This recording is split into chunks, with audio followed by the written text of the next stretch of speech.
Hey fams, this is a little 411 video on myself, Wicked Cryptids.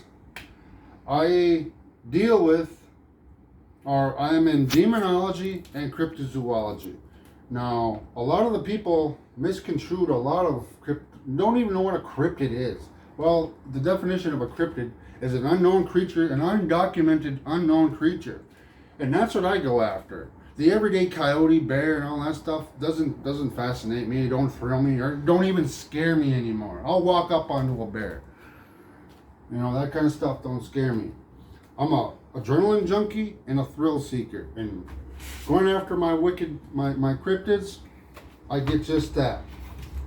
Now, as a demonologist, we have what we call grimoires. Grimoires. Now, this is my grimoire that I have started. I have hundreds of these. As a demonologist and a cryptozoologist, we have these grimoires of our cases and our actual real paranormal investigations and cryptid investigations. This here is my one-man hide and seek. And the demon that I used and the demon that I summoned, I'm not going to say his name. I record and I write down as well all my cases. Here's another grimoire of hundreds. Here's my Slender Man case that I work. Here's another demon case that I worked. I'm not going to say his name. Here's a Bigfoot encounter and case that I worked in northern Minnesota. Here's the front page of that Bigfoot case that I worked in northern Minnesota. I was 12 years old. 12 years old. I still get just psyched when I think about that experience. This is my active cases now. I am after La Llorona to debunk, to see if it's real, to see if I can get her to come face to face with me as I do all demons. I check them all. I have no fear of them, and that's what the key is to do your investigations without fear. Any skeptic, well, you have your opinions. You go after these demons without any fear, and you with the utmost respect, and you won't have any problems as long as you base that communication on respect. La Llorona, I'm after her.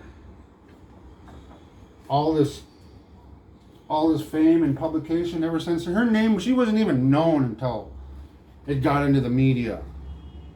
I did Momo. Momo, she's an internet demon. If y'all want to know Momo, y'all do your own investigations. But I did Momo also. Now, as a cryptid hunter, let's get into my cryptids. As a cryptid hunter, I was attracted to skinwalkers, werewolves, dogmen, the grassman, the yeti, and all those fascinating creatures and beings. They've fascinated since I was a little kid. I was always out playing in the woods looking for them, as a kid even. Because normality doesn't appeal to me. It's boring. These cryptids are unknown, undocumented. That's what fascinates me. That's what tweaks me and thrills me and gets me motivated. I want to go meet one of these creatures. That's what I'm about. That's what Wicked Cryptids is about. I'm the same way with demons. If people claim this demon, claim that demon is real, like Zozo, yeah. Zozo is a real demon, and he's what you projected. If you have evil in your heart, Zozo's going to exploit you with that. If you're a dirty pervert, Zozo is going to exploit that and put you on blast. If you're a pure of heart and you're not what he's tastefully wanting, then that's when it's dangerous. But if you come in there without any fear for him, any bad thoughts, and you have respect for him as a demon, then the 10 minutes won't be as horrifying or terrorizing as a lot of people tend to experience with Zozo. My experience with Zozo was a boring 10 minutes. Guaranteed, boring 10 minutes. You gotta watch my videos to see how I approach demons and Dybbuk boxes. But let's get back to my cryptids. I keep grimoires. This here is my active investigation here in San Francisco, California. Here's the topography map that I have of all the elevations and all the nooks and crannies where these cryptids could be slinking and sliding at. But I was looking up in the Sierras and above ground until I discovered tunnels, miles and miles of tunnels underneath San Francisco here. There's a lot of them are public, but there are 7 that are hidden and are secret. Why are they hidden and secret? That was where my investigation led me, down into them tunnels. And when I started finding all these locations, there's 7 of them. I found them all, and I frequent them quite often. I have the park rangers watching me now. Shit. But that comes with the field of work. I have pictures of my tunnel entrances. They are my own personal pictures. Pictures of me being in my tunnels. For those of you who don't believe that I'm actually doing this, I'm not faking none of this. Oh, that's the location. I don't want to be giving that out because idiots will go and ruin it. Here's the entrance to my tunnel. Here's another picture of me in my tunnel.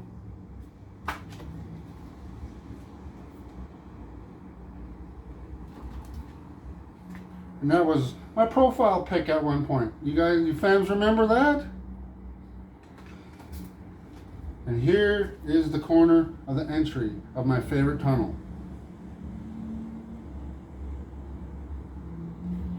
Now what's behind that is frightening. Now I had the experience of going down there. That's as far as people will go. Do you see the graffiti in this picture? That's as far as they dare to go.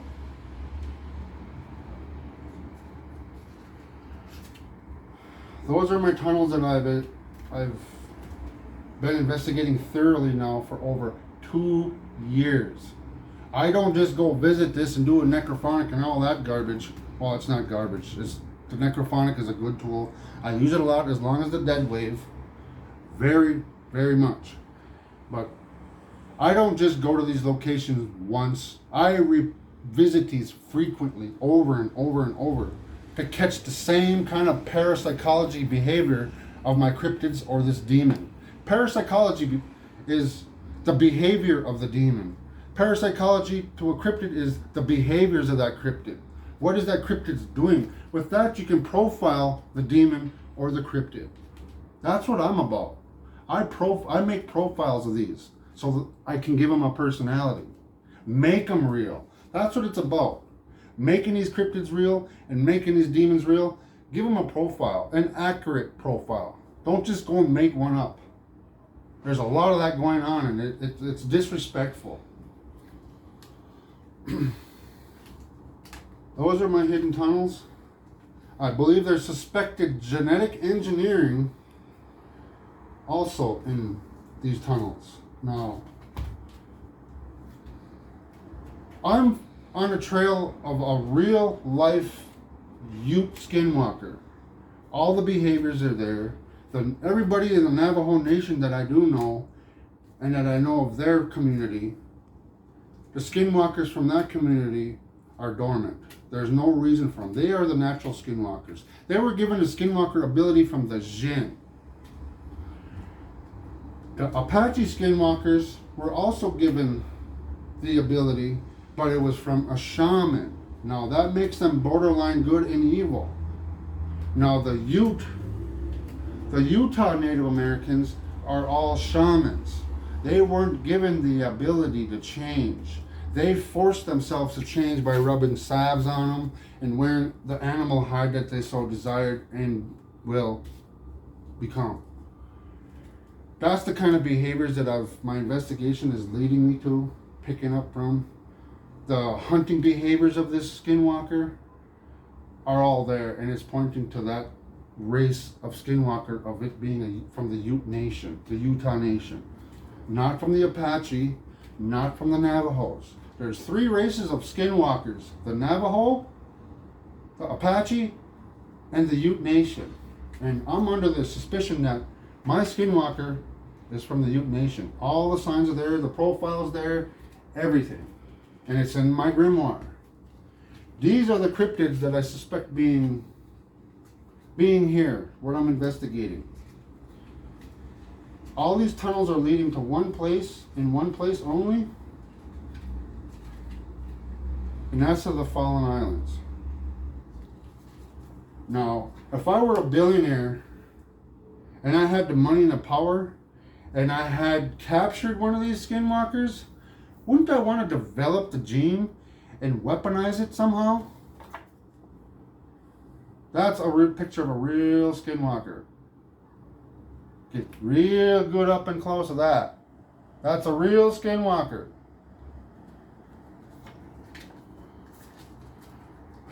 Sorry for the shaking. I'm nervous disclosing this information to you guys.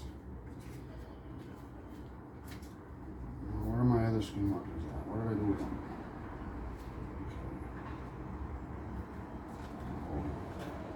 I lost them. They disappeared. Here's another picture of a real skinwalker.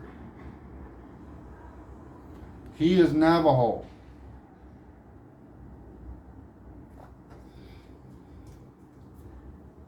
Here's another Navajo skinwalker. An illustration of a Navajo skinwalker. This is what I suspect being in my tunnels underneath San Francisco. Roaming around, killing all these pets, and killing even a few homeless. All the wounds don't match up to a natural animal. There was a cover-up done and still being covered up by using mountain lions. Releasing mountain lions in San Francisco City as a cover-up. Now when we caught them, they still had radio collars on these mountain lions. Where were they released from? We left it alone at that because that was said cover-up all the way. Now same thing with the dog man. Brace yourselves. This is a dog man in its form. Now again, as a billionaire,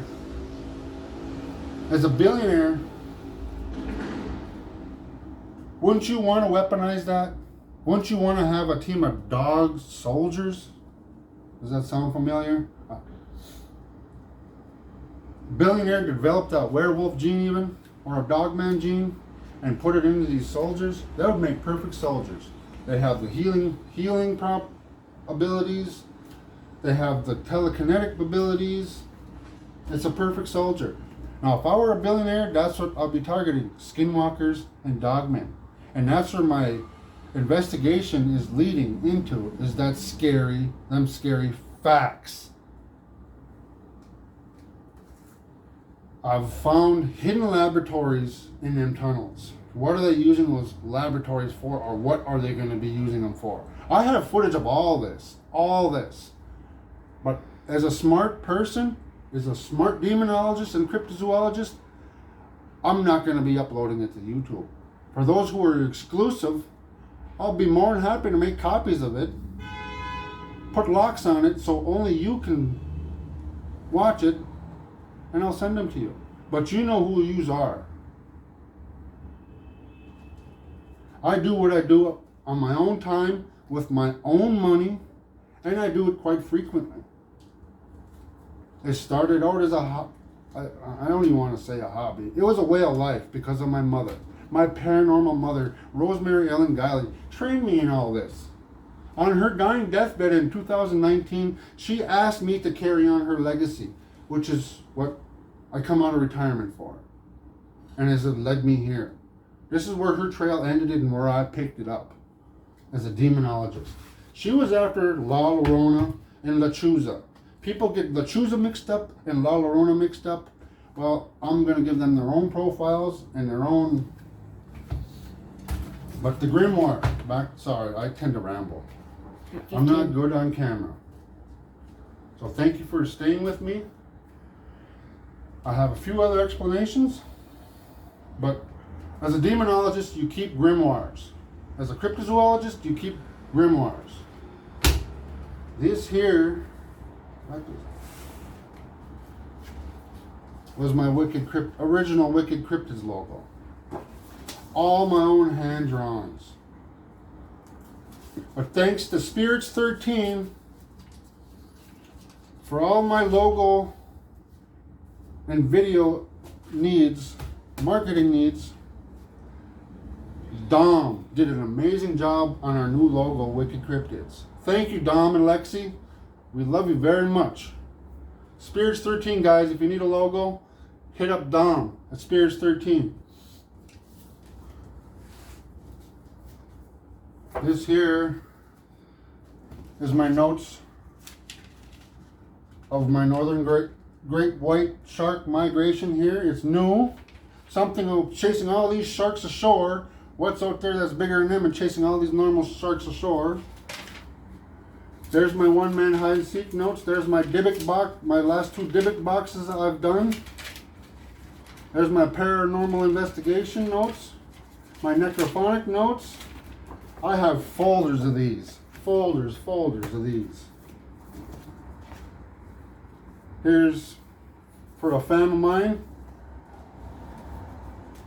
He's having a hard time, and to make his day better, I'm ordering him a REM pod. Just out of the kindness of our hearts. I never ask for any donations. It's not what this channel's about. My channel is to get this message out there correctly so people have the right directions on demonology, demons, spirits, entities, malicious spirits, ghosts.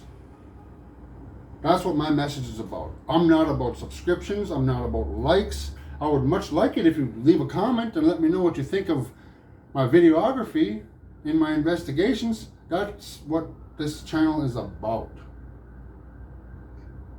If you like it, thank you very much for your likes. If you sub, thank you. Thank you. Gratitude. Much love to you. But that's not what this channel is about. My channel is about getting the information out there,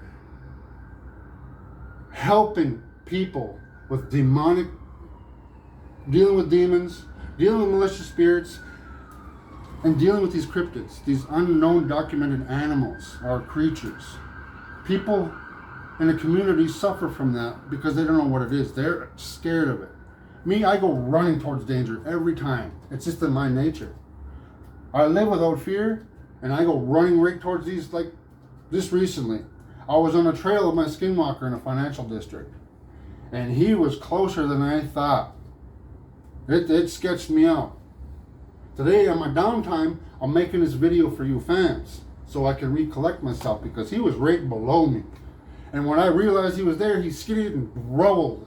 A wet, low growl. It was loud and rumbling in that tunnel, and he took off. And it wasn't no coyote. It wasn't anything like that. This was huge and massive. It sketched me the hell out. But anyways, as a demonologist, you have to home make your own ingredients and your own equipment. You can't go to the store and buy candles. You can't go to the store and buy salt. You can't do any of that. So, to help you guys out, don't go to the store and buy them little candles. If you're going to play with a Ouija board, if you want real results, make your own candles. They're real easy. You grab a piece of tissue or toilet paper, and you got Vaseline, and you make your own wicks. You make your own wicks. Everything has to be homemade. When it goes for rituals, conjurings, summonings, blessings, and protections. Just to cover the basics. You have to make your own candles. Now, I do bindings as well. I carry my purple. and I carry my red thread. Now, obviously, these are store-bought, but these are the only things store-bought that I make. Everything I do is considered homemade by what I use these for. I did my one-man hide and seek. I did my one-man hide and seek with my Xander here. Xander's my Jinn attachment, a true Jinn attachment. Or he could be a demon too, trying to pose himself as a Jinn. But I did a one-man hide and seek with him. And my results were concrete. It's real if you do it right. It's real if you do it right. I did everything all homemade. I used my Middle Eastern salt, not no store-bought crap. Middle Eastern salt. It has a pink hue to it. It looks rose red, kind of like pale rose red, for a description of the salt that I use in all my demonology cases. Everything. And protections. I have my stones for protection. I have my jade. I have my tiger's eye. And I have my purple amethyst. Raw purple amethyst. That I didn't take to a jeweler yet. I have those for protection, and I don't ever leave the house with any of this stuff. Now, my field work is genuine, and I know that I'm doing the best of my knowledge, and I hope I'm not letting my mother down on this, because I promised her on her bed that I'd carry on her legacy. Now, with that, fams, I would love to thank you for sharing our. Sorry, I'm a little flustered right now when it comes to my mother. It's still kind of raw to me yet. But thank you for watching, and thank you. I hope you understand what my channel is about, what Wicked Cryptids is about. I'm not about popularity. I'm not about the subscriptions. I'm not looking to get famous or even rich from doing this on YouTube. YouTube is just another tool. What? What was that? Okay, I thought something was going on.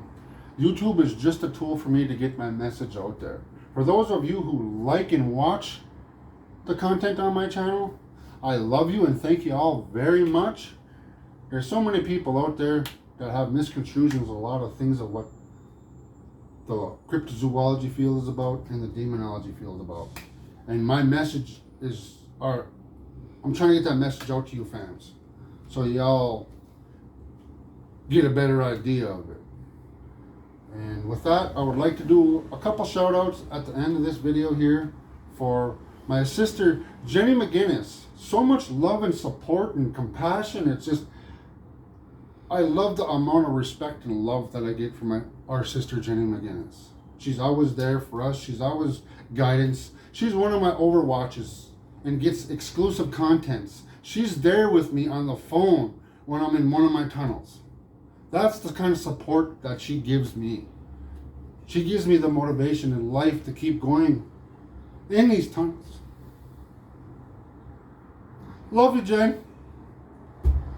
Another one is Paranormal Playground and Exploring with Sam Jr. They also have the same status with Wicked Cryptids. They show the same love and support. They are very interactive with the channel. They are there with me on my explores, on my investigations. They get all the exclusive details as if they were looking in my grimoire. For those of you strangers that come to the channel and want to know these questions, get to know us personally. And I will give you that exclusive. Even the scary. You want to see what's down in them tunnels? Become an exclusive family member. You don't have to pay no Patreon. I didn't set up no Patreon. Get to know me to know that exclusive stuff. Another shout out is to my sister Vodka. Hey, my Aussie sis. I love you, sis. Thank you for the love, support. Again, same with you. I have so much love for you. You always interact. You watch our videos. You leave comments. and you let me know what can make our channel better to help get our message out there. Thank you, Vodka. Michigander, man, thank you, Rob. Because without your help and without your guidance, I wouldn't know where to go with the videography. Same thing with What the Paranormal. You guys are all my influence. You fams are my influence. Thank you. I've learned so much from watching your guys' videos. You helped me develop a personality on camera. I'm scared shitless on this camera. I've never did this before. I'm all old school. And this is why I'm giving you guys a long, heart, compassionate shout out. You guys, I love you all. Same with the rest of you fams. Stay in touch. I love you all. Until next time.